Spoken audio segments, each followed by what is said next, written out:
د شهید ډاکټر محاذ خور رخصتي وځنډېده. د خوشي کور په یو شیبه د ماتم په غړ بدل شو.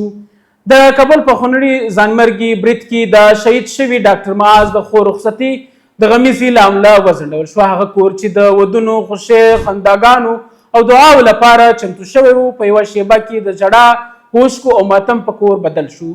د کورنۍ د غړو په وینا د برید په ورځ د ډاکټر محاذ د خور مهندي مراسم وو. د ناوې د کور دروازه د میلمنو په هرکلۍ او خوشحالۍ پرانستل شوې وه او د زوم د کورنۍ غړي د مهندي ترسره کولو لپاره راغلي وو.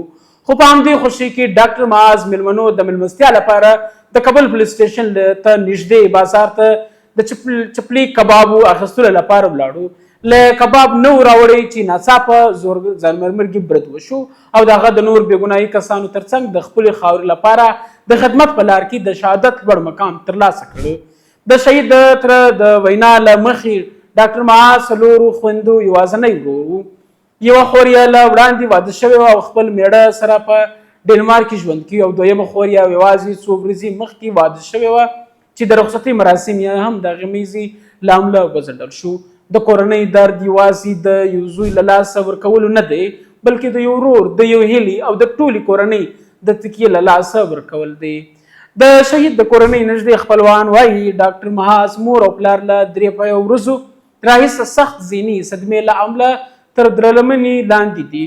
ډاکټران هغوی ته د آرام لپاره دواګانې او پیچکاري ورکوي ځکه د خپل زوی د شهادت غم یې زغمل نشي.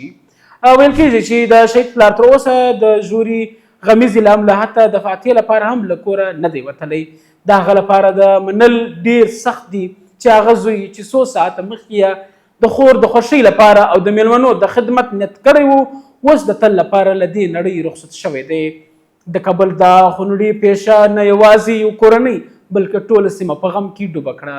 هغه ورځ چې باید د ودونو، سندري او د خوښۍ اوازونه پکې اورېدل شوي وای د شهیدانو د جنازو او اوښکو دعاو په ورځ بدل شوه.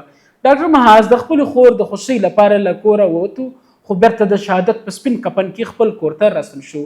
دا غم به د هغه د کورنۍ له زړونو هېڅکله ونه وځي او د هغه نوم به د قربانۍ، خدمت او بېګناه شهادت د یو تلپاتې خاطرې په توګه ژوندی پاته وي.